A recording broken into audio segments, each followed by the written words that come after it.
So often I coach vets, often younger, less experienced vets, but not always, in consultation skills and in just their general veterinary work. I find that often around 3 years is the biggest stage of wobbling in confidence, because in the earlier years you expect to not know stuff.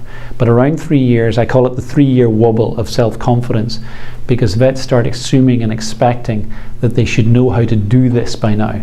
And this is take a history, perform a clinical exam, and then actually be able to pronounce a diagnosis with confidence. And of course there is uncertainty in our veterinary work. In fact, I have a phrase that says, uncertainty is confidence cancer. The more uncertain we feel in any situation, the more it will erode our beliefs that make us stand tall.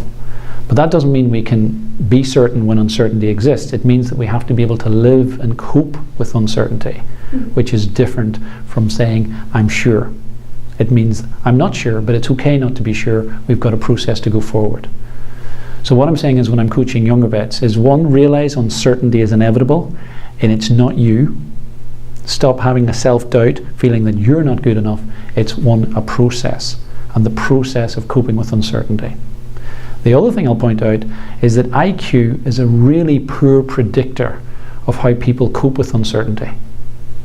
In fact, there's studies been shown by Carol Dweck that actually certain high IQ, especially females, are more vulnerable when confused and made uncertain. Experiments have shown that people with certain high IQs can become more vulnerable to the uncertainty as a result, ironically, of how they've been praised as a result of their intelligence. So don't believe that IQ will always see you through. It's important, but it's not sufficient. Coping with uncertainty takes a different set of psychological skills. But if we don't manage that uncertainty, as I say, it's like confidence cancer. It will erode the beliefs that make us step tall.